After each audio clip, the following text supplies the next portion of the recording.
বহু বছর আগে একজন পুলিশ সুপার এসপি একজন গরিব মেয়েকে পড়াশোনার আলো দেখিয়েছিলেন। ভাগ্যের নির্মম পরিহাসে যখন সেই এসপি নিজেই বিচারহীনতার শিকার হন, তখন সেই মেয়েটি জেলাশাসক ডিএম হিসেবে ফিরে আসে তার প্রতিজ্ঞা পূরণের জন্য, তার শিক্ষককে সুবিচার দিতে। সকালের শীতল হাওয়ায় সাইকেলের ঘণ্টার ধ্বনি বেজে ওঠে। অমৃত রায় তার পুরনো সাইকেলে দুধের পাত্র চাপিয়ে ধীরে ধীরে গলির মধ্যে দিয়ে এগিয়ে চলেন। তার পেছনে ছোট সিটে বসে আছে ৮ বছরের নলিনী রায়। ভোরের সূর্যের আলোয় তার চোখ দুটো উজ্জ্বল, যেন সে কোনো সোনালি স্বপ্ন দেখছে। বাবা, আজ এসপি মিতা সেনগুপ্তের বাড়িতে তাড়াতাড়ি পৌঁছব, তাই না? নলিনীর সরল কণ্ঠস্বর অমৃতের কানে মধুর লাগে। অমৃত হাসেন। গত ৩ বছর ধরে তারা রোজ এই পথ দিয়ে এসপি মিতা সেনগুপ্তের বাড়িতে দুধ দিতে যায়। নলিনীকে স্কুলে পাঠানোর সামর্থ্য নেই, তাই সে সবসময় বাবার সাথেই থাকে। মিতা সেনগুপ্তের বাড়ি শহরের সবচেয়ে অভিজাত এলাকায়। অমৃত যখন গেটে সাইকেলের ঘণ্টা বাজায়, মিতা সেনগুপ্ত নিজেই বেরিয়ে আসেন। তার ইউনিফর্মে এক গভীর সম্মান ঝলকে ওঠে, কিন্তু নলিনীকে দেখে তার চোখে স্নেহের ভাব আসে। এসো মা, আজ তোমার জন্য চকলেট এনেছি। মিতা সেনগুপ্ত নলিনীকে কোলে তুলে নেন। নলিনীর চোখ আনন্দে উজ্জ্বল হয়ে ওঠে। অমৃত পাত্র থেকে দুধ বের করে একটি পাত্রে ঢালে। ম্যাডাম, আপনার অনেক দয়া এর ওপর। অমৃত হাত জোড় করে বলে। মিতা সেনগুপ্ত নলিনীর মাথায় হাত বুলিয়ে দেন। এই মেয়েটি খুব বুদ্ধিমতী। অমৃত, ওকে স্কুলে পাঠাও। অমৃতের চোখে দুঃখ নেমে আসে।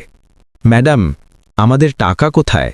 সারাদিন কঠোর পরিশ্রম করেও দুবেলা খাবার জোটে না। এটা শুনে এসপি মিতা সেনগুপ্ত খুব দুঃখ পান। মিতা সেনগুপ্ত নলিনীকে নামিয়ে দিয়ে বলেন, অমৃত, টাকার চিন্তা করো না। কাল তুমি নলিনীকে নিয়ে হিল্টন স্কুলে এসো, আমি ওর ভর্তি করিয়ে দেব। অমৃতের বিশ্বাস হয় না। ম্যাডাম, আপনি সত্যি বলছেন? নলিনী মিতা সেনগুপ্তের দিকে তাকায়। ম্যাডাম, আমিও কি পড়তে পারবো? মিতা সেনগুপ্ত নলিনীর গালে আলতো করে টোকা দেন। হ্যাঁ মা, তুমি খুব ভালো করে পড়াশোনা করবে এবং একদিন অনেক বড় অফিসার হবে। নলিনীর চোখে স্বপ্ন ভাসে। পরের দিন অমৃত নলিনীকে নিয়ে হিল্টন স্কুলে যান। মিতা সেনগুপ্তের ফোন শুনে প্রিন্সিপাল সাথে সাথে নলিনীর অ্যাডমিশন করিয়ে দেন। স্কুলের পোশাক, বই, খাতা সবকিছু মিতা সেনগুপ্তের তরফ থেকে আসে। নলিনীর প্রথম দিন স্কুলে যেন এক জাদুর মতো। সে অক্ষর শেখে, গণনা শেখে। শিক্ষকরা তার তীক্ষ্ণ বুদ্ধি দেখে অবাক হন। এই মেয়েটি খুব স্মার্ট, ক্লাসের শিক্ষক শ্রেয়া দত্ত বলেন। নলিনী রোজ স্কুল যায় এবং সন্ধ্যায় বাবার সাথে দুধ বিক্রি করতে বের হয়। মিতা সেনগুপ্তে রোজ তার পড়াশোনার কথা জিজ্ঞাসা করেন। আজ কি শিখলে মা? নলিনী উৎসাহের সাথে শোনায়, ম্যাডাম, আজ আমি আমার নাম লিখতে শিখেছি। মিতা সেনগুপ্তের চোখে গর্ব ঝলকে ওঠে। তিনি নলিনীকে নতুন জামাকাপড়, জুতো, বই দিতে থাকেন। অমৃত সবসময় বলে, ম্যাডাম, আপনার উপকার আমি কখনো ভুলতে পারব না। মিতা সেনগুপ্তে হাসেন। এটা উপকার নয় অমৃত, এটা আমাদের কর্তব্য। মাস পেরিয়ে যায়। নলিনী প্রথম শ্রেণীতে প্রথম স্থান অধিকার করে। মিতা সেনগুপ্তে তাকে উপহার দেন। ম্যাডাম, আমিও আপনার মতো পুলিশ অফিসার হব, নলিনী সরলভাবে বলে। মিতা সেনগুপ্তে হাসেন। না মা, তুমি এর থেকেও বড় অফিসার হবে, ডিএম হবে। নলিনী ডিএম এর অর্থ জানে না, কিন্তু সে খুশি। অমৃতের মনে হয় যেন তার মেয়ের ভবিষ্যতে আলো এসেছে। মিতা সেনগুপ্তে শুধু পড়াশোনাতেই সাহায্য করেন না, নলিনীকে ভালো সংস্কৃতিও শেখান। মা, সব সময় সত্যি বলবে, খারাপ কাজ কখনো করবে না, আর যখন বড় হবে তখন গরিবদের সাহায্য করবে। নলিনী এই সব কথা মনে গেঁথে নেয়। তার কাছে মিতা সেনগুপ্তে মায়ের চেয়েও বেশি কিছু। 2 বছর কেটে যায়। নলিনী এখন 10 বছরের এবং 3য় শ্রেণীতে পড়ে। সে সবসময় ক্লাসে প্রথম হয়। শিক্ষকরা তার প্রশংসা করেন। মিতা সেনগুপ্তে নলিনীকে নিয়ে খুব গর্বিত। অমৃত, তোমার মেয়ে অনেক দূর যাবে। অমৃতেও তার মেয়ের উন্নতি দেখে খুশি। কিন্তু ভাগ্যে অন্য কিছু লেখা ছিল। একদিন শহরে গুজব ছড়াতে শুরু করে। লোকেরা ফিসফিস করে কথা বলে। অমৃত যখন দুধ দিতে যান, তখন রাস্তায় লোকেরা বলে, শুনেছি এসপি ম্যাডামের বিরুদ্ধে দুর্নীতির অভিযোগ উঠেছে। অমৃতের বিশ্বাস হয় না। এটা মিথ্যে, ম্যাডাম এমন কিছু করতে পারেন না। কিন্তু কথাটা ছড়াতে থাকে, সংবাদপত্রে খবর ছাপা হয়, টিভিতে নিউজ আসে, শহর জুড়ে চাঞ্চল্য তৈরি হয়। নিউজ চ্যানেলে শিরোনাম দ্রুত পরিবর্তিত হচ্ছে। এসপি মিতা সেনগুপ্তে গ্রেপ্তার, 50 লাখ টাকা ঘুষের অভিযোগ। অমৃত তার ঝুপড়িতে রেডিও শুনছেন, তার হাত কাঁপছে। নলিনী স্কুল থেকে ফিরে আসে, তার মুখে দুশ্চিন্তা স্পষ্ট। বাবা, স্কুলে সব বাচ্চারা বলছিল যে এসপি ম্যাডাম চোর। অমৃত নলিনীকে কাছে বসান। মা, এসব মিথ্যে, ম্যাডাম এমন কিছু করতে পারেন না। কিন্তু নলিনীর মনে ঝড় উঠেছে, সে কাঁদতে শুরু করে। বাবা, ম্যাডামকে কেন জেলে ভরে দিল? অমৃতের কাছে উত্তর নেই, সে নিজেও বুঝতে পারছে না কি হচ্ছে। পরের দিন অমৃত মিতা সেনগুপ্তের বাড়িতে দুধ দিতে যান, গেট বন্ধ। প্রতিবেশী নীরদ বর্মন বলেন, অমৃত, ম্যাডামকে গতরাতে গ্রেফতার করা হয়েছে, বাড়ি সিল করে দেওয়া হয়েছে। অমৃতের মন ভেঙে যায়। নলিনী জিজ্ঞাসা করে, বাবা, এবার ম্যাডাম কবে আসবেন? অমৃত কিচ্ছু বলতে পারেন না। তার মনে হয় যেন তার পৃথিবী উজাড় হয়ে গেছে। শহরে বিভিন্ন গল্প ছড়াচ্ছে। কেউ কেউ বলে মিতা সেনগুপ্তে দোষী, কেউ কেউ বলে তাকে ফাঁসানো হয়েছে। অমৃতের হৃদয় বিশ্বাস ম্যাডাম নির্দোষ। সে পাড়ায় সবাইকে বলে, ম্যাডাম এমন করতে পারেন না, তিনি তো দেবদূত। পুলিশ স্টেশনে মিতা সেনগুপ্তের তল্লাশি চলছে। অরূপ সাহা নামের এক এসআই তাকে বিরক্ত করছেন। ম্যাডাম, আপনার বাড়ি থেকে 50 লাখ টাকা পাওয়া গেছে, এটা কোথা থেকে এলো? মিতা সেনগুপ্তে শান্ত স্বরে জবাব দেন, এই টাকা আমার নয়, কেউ আমার বাড়িতে রেখেছে। অরূপ সাহা হাসেন, সবাই তো এটাই বলে, আপনিও একই গল্প শোনাচ্ছেন। মিতা সেনগুপ্তে জানেন যে তাকে ফাঁসানো হয়েছে, কিন্তু প্রমাণ তার বিরুদ্ধে। সুবোধ দাস নামের একজন ব্যবসায়ী তার বিরুদ্ধে সাক্ষ্য দিচ্ছেন। সে বলছেন যে মিতা সেনগুপ্তে তার কাছে ঘুষ চেয়েছিলেন। মিতা সেনগুপ্তে জানেন যে এটা মিথ্যে, কিন্তু আদালতে প্রমাণের প্রয়োজন। নলিনী স্কুলে চুপচাপ থাকতে শুরু করে। শিক্ষক জিজ্ঞাসা করলে সে বলে, ম্যাডাম, সব বাচ্চারা আমাকে জিজ্ঞাসা করে যে এসপি ম্যাডাম চোর কেন? শিক্ষক শ্রেয়া দত্ত নলিনীকে বোঝান, মা, এখনো কিছু প্রমাণ হয়নি, হতে পারে ম্যাডাম নির্দোষ। কিন্তু নলিনীর ছোট মন এই কথাগুলো বুঝতে পারছে না। সে রোজ কাঁদে। অমৃতও দুশ্চিন্তায় থাকেন। দুধের ব্যবসা ঠিকমতো চলছে না। লোকেরা এসপি ম্যাডামের কথা জিজ্ঞাসা করতে থাকে। কেউ কেউ অমৃতের উপরও সন্দেহ করতে শুরু করেছে। কে জানে একেও কিছু টাকা দিয়েছে কিনা? অমৃত খুব দুঃখ পান। সে সবাইকে বলেন, ম্যাডামের মন পরিষ্কার, তিনি কখনো খারাপ কাজ করতে পারেন না। আদালতে শুনানি শুরু হয়। বিমল রয় নামের একজন উকিল মিতা সেনগুপ্তের পক্ষে লড়ছেন, কিন্তু প্রমাণ তার বিরুদ্ধে। সুবোধ দাসের সাক্ষ্য, বাড়ি থেকে পাওয়া টাকা, ব্যাংকের রেকর্ড, সবকিছু তার বিপক্ষে যাচ্ছে। বিমল রায় চেষ্টা করেন যাতে সত্যিটা সামনে আসে, কিন্তু তিনি একা। অন্যদিকে মিথ্যে সাক্ষী আর জাল প্রমাণ রয়েছে। মিতা সেনগুপ্তে জানেন যে যারা তাকে ফাঁসিয়েছে তারা খুব শক্তিশালী, তারা সম্পূর্ণ ষড়যন্ত্র করেছে। কিন্তু সত্যি প্রমাণ করা সহজ নয়। আদালতে রায় আসে। মিতা সেনগুপ্তেকে 7 বছরের জেলের সাজা শোনানো হয়। এই খবর যখন শহরে পৌঁছায় তখন অমৃতের মনে হয় যেন আকাশ ভেঙে পড়েছে। নলিনী যখন এই খবর শোনে তখন সে একেবারে চুপ হয়ে যায়। সে কয়েকদিন কিছু খায় না। অমৃত খুব চিন্তিত হন। বাবা, কিছু তো খাও। নলিনী বলে, বাবা, ম্যাডাম কবে ফিরে আসবেন? অমৃতের চোখে জল আসে। জানি না মা। নলিনী হঠাৎ উঠে দাঁড়ায়। তার চোখে এক অদ্ভুত তেজ। বাবা, ম্যাডামকে কেউ ফাঁসিয়েছে, তিনি খারাপ নন। অমৃত অবাক হন। এত অল্প বয়সে নলিনী এত বোধগম্য কথা কি করে বলছে? নলিনী আরও বলে, বাবা, আমি বড় হয়ে ম্যাডামকে মুক্ত করব, আমি তাকে বিচার পাইয়ে দেব। অমৃতের বিশ্বাস হয় না, তার 10 বছরের মেয়ে এত বড় কথা বলছে। জেলে মিতা সেনগুপ্তের মনে হয় যেন সব কিছু শেষ হয়ে গেছে। সে ভাবেন যে নলিনীর পড়াশোনা কি চলতে থাকবে? অমৃতের কাছে স্কুলের ফিজের টাকা কোথা থেকে আসবে? তার খুব দুঃখ হয়। কিন্তু সে জানেন না যে নলিনী মনে অন্য কিছু সংকল্প করেছে।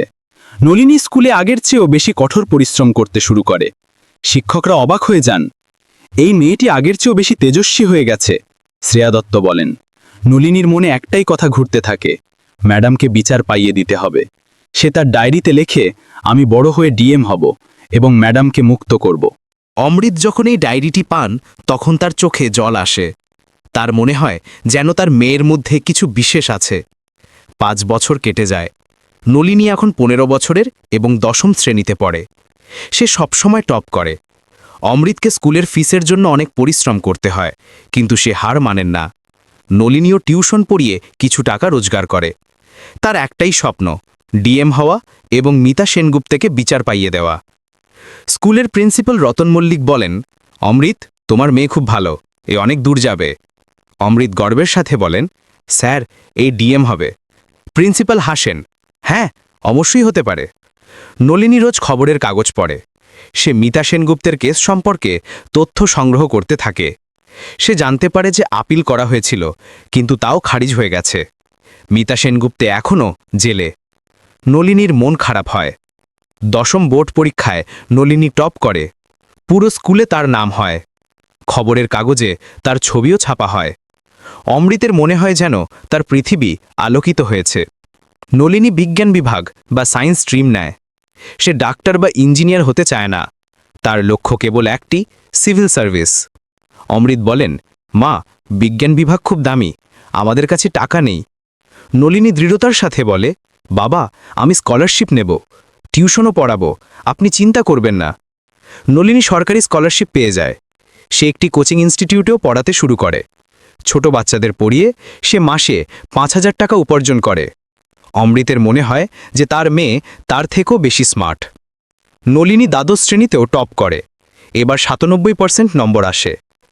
এখন সে স্নাতকের জন্য বেঙ্গালুরু যেতে চায়। অমৃত চিন্তিত হন, মা, বেঙ্গালুরু খুব দামি, ওখানে কি করে থাকবে? নলিনী বলে, বাবা, আমি হস্টেলে থাকব, স্কলারশিপ দিয়ে সব হয়ে যাবে। বেঙ্গালুরু ইউনিভার্সিটিতে নলিনীর অ্যাডমিশন হয়ে যায়। সে পলিটিক্যাল সায়েন্স নিয়ে বিএ করে। সে ইউপিএসসি পরীক্ষার প্রস্তুতিও শুরু করে দেয়।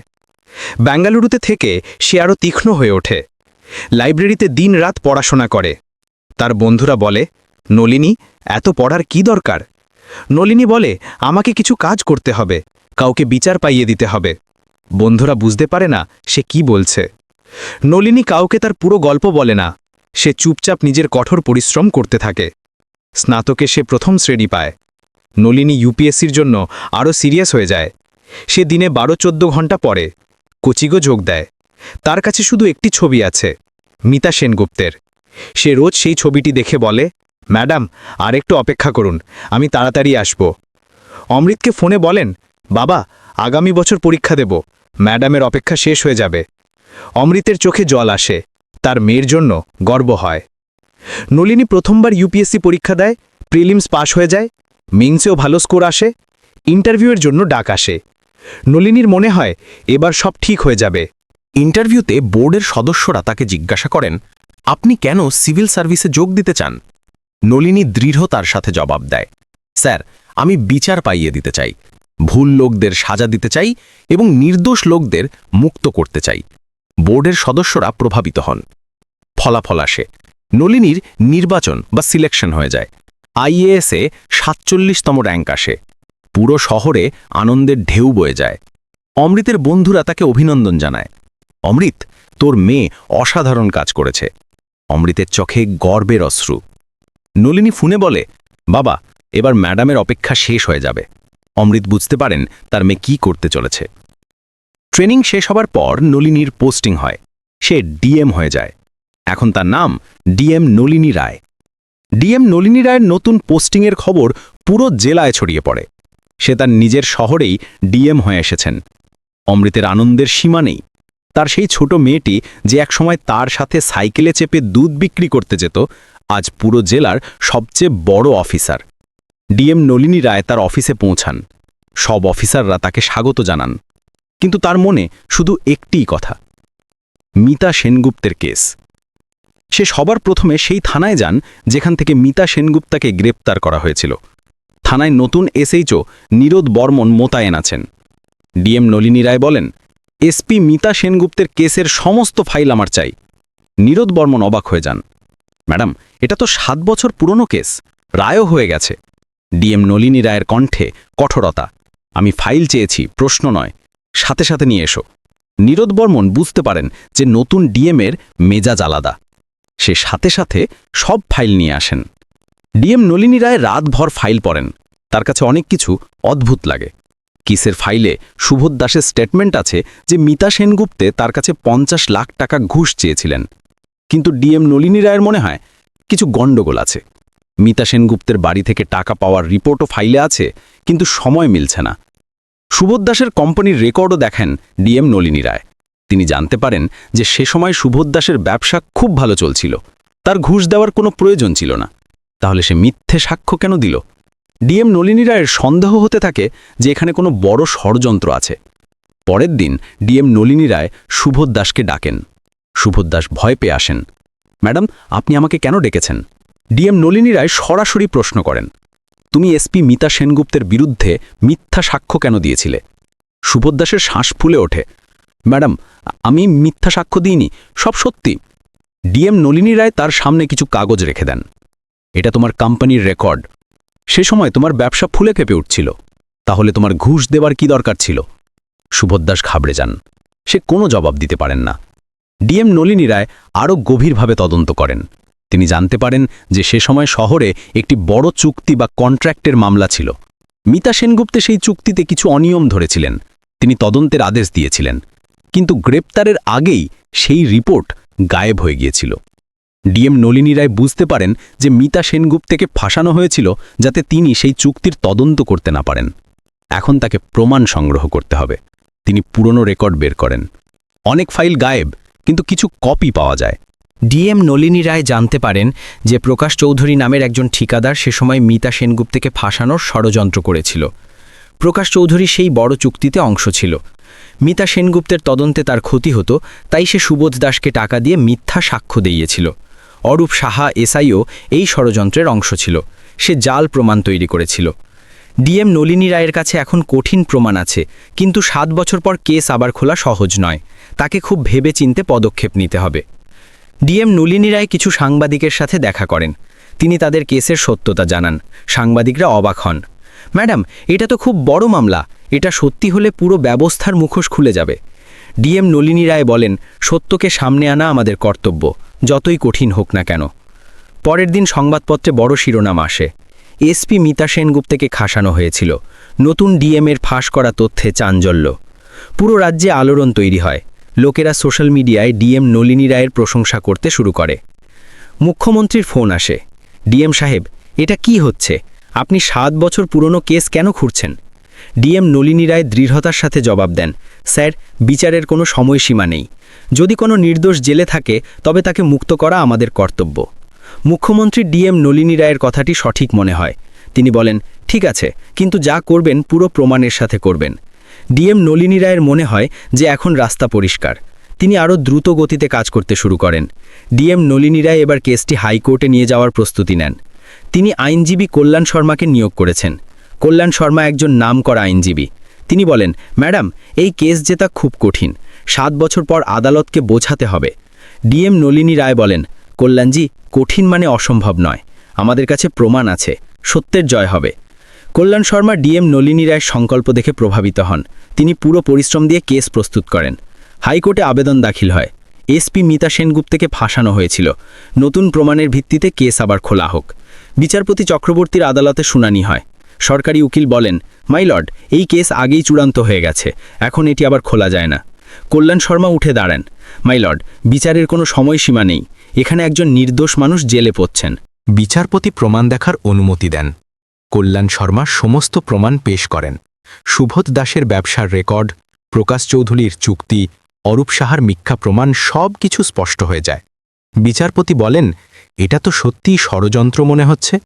এই প্রমাণ যদি সত্যি হয় তবে খুব বড় অন্যায় হয়েছে। আদালতের রায় আসে, এসপি মিতা সেনগুপ্তের কেসের আবার তদন্ত হোক, এর মধ্যে তাকে জামিন দেওয়া হোক। পুরো রাজ্যে আনন্দের ঢেউ বয়ে যায়। মিডিয়ায় বড় শিরোনাম আসে, ডিএম নলিনী রায়ের পরিশ্রম সফল, এসপি মিতা সেনগুপ্তে জামিনে মুক্ত। জেল থেকে মিতা সেনগুপ্তের মুক্তি হয়। 7 বছর পর তিনি মুক্ত বাতাসে শ্বাস নেন। তার চোখে জল। তিনি ভাবছেন, শেষে কে তাকে এত সাহায্য করল? বাইরে ভিড় জমেছে। সাংবাদিকরা প্রশ্ন করছেন, ম্যাডাম, আপনার কেমন লাগছে? মিতা সেনগুপ্তে বলেন, আমার বিশ্বাস ছিল যে একদিন না একদিন সত্যিটা সামনে আসবে, কিন্তু আমি জানি না কে আমাকে সাহায্য করেছে। সাংবাদিক বলেন, ম্যাডাম, ডিএম নলিনী রায় আপনার জন্য এই সব করেছেন। মিতা সেনগুপ্তে অবাক হয়ে যান। ডিএম নলিনী রায়, ইনি কে? মিতা সেনগুপ্তে সাথে সাথে ডিএম অফিসে যেতে চান, কিন্তু ডিএম নলিনী রায় কোথাও বাইরে গেছেন। মিতা সেনগুপ্তে বাড়ি যান। 7 বছর পর নিজের বাড়িতে পা রাখেন। সব কিছু একই রকম, কিন্তু ধুলো জমে গেছে। তিনি নিজের ঘরে বসে ভাবেন যে এই ডিএম নলিনী রায়কে। নামটি কিছুটা পরিচিত মনে হয়, কিন্তু মনে করতে পারেন না কোথায় শুনেছিলেন। পরের দিন আদালতে আবার শুনানি হয়। এবার সুবোধ দাসকে গ্রেফতার করা হয়। সে সত্যি বলতে বাধ্য হয়, হ্যাঁ মাই লর্ড, আমি মিথ্যা সাক্ষ্য দিয়েছিলাম। প্রকাশ চৌধুরী আমাকে টাকা দিয়েছিল। প্রকাশ চৌধুরী এবং অরূপ সাহাও গ্রেফতার হন। পুরো ষড়যন্ত্র ফাঁস হয়ে যায়। বিচারপতি বলেন, এসপি মিতা সেনগুপ্তের সম্পূর্ণ নির্দোষ। তার বিরুদ্ধে সমস্ত অভিযোগ মিথ্যা। তাকে অবিলম্বে বেকুসুর খালাস করা হলো। আদালতের বাইরে উৎসবের পরিবেশ। লোকেরা স্লোগান দিচ্ছে, ডিএম নলিনী রায় জিন্দাবাদ, বিচারের জয়। মিতা সেনগুপ্তে আদালত থেকে বাইরে বের হন। তার মনে হয় যেন নতুন জীবন পেলেন। ঠিক তখনই ডিএম নলিনী রায় আদালত থেকে বাইরে আসেন। মিতা সেনগুপ্তে তাকে দেখেন। তার মনে হয় যেন এই মুখটি কোথাও দেখেছেন। ডিএম নলিনী রায় তার কাছে আসেন। মিতা সেনগুপ্তেজি, আপনি বিচার পেয়েছেন। মিতা সেনগুপ্তের চোখে জল আসে। আপনি আমার জন্য এত কিছু কেন করলেন? আমি আপনাকে চিনিও না। ডিএম নলিনী রায় হাসেন। ম্যাডাম, হয়তো আপনি ভুলে গেছেন। আপনার মনে আছে কেউ রোজ আপনার বাড়িতে দুধ দিতে আসতো? মিতা সেনগুপ্তের চোখ বড় হয়ে যায়। হ্যাঁ, অমৃত, তার ছোট মেয়েটিও আসতো। ডিএম নলিনী রায় বলেন, সেই ছোট মেয়েটিই আমি নলিনী রায়। মিতা সেনগুপ্তের বিশ্বাস হয় না সেই ছোট মেয়েটি আজ এত বড় অফিসার হয়ে গেছে। নলিনী, তুমি সেই ছোট নলিনী? ডিএম নলিনী রায় হাসেন। হ্যাঁ ম্যাডাম, আপনি আমাকে পড়িয়েছিলেন। আপনি বলেছিলেন যে আমি ডিএম হব। মিতা সেনগুপ্তের চোখ থেকে জল পড়তে শুরু করে। তিনি ডিএম নলিনী রায়কে আলিঙ্গন করেন। মা, তুমি আমার জন্য এত কিছু করলে, আমি এটা কখনো ভুলতে পারবো না। ডিএম নলিনী রায় বলেন, ম্যাডাম, আপনি আমার জীবন তৈরি করেছিলেন। আমি শুধু আমার কর্তব্য পালন করছিলাম। মিতা সেনগুপ্তে জিজ্ঞাসা করেন, অমৃত কেমন আছেন? ডিএম নলিনী রায় বলেন, বাবা ভালো আছেন। তিনি আপনার সাথে দেখা করতে চান। মিতা সেনগুপ্তে বলেন, হ্যাঁ মা, অবশ্যই। আর হ্যাঁ, এবার তোমাকে সুখবর দিই, তোমার বিরুদ্ধে যে কেস চলছিল সেটাও বন্ধ হয়ে গেছে। তুমি আবার এসপির পদ ফিরে পাবে। ডিএম নলিনী রায়ের আনন্দের সীমা নেই। ডিএম নলিনী রায় বলেন, ম্যাডাম, ভালো কাজের ফল সবসময় ভালোই হয়।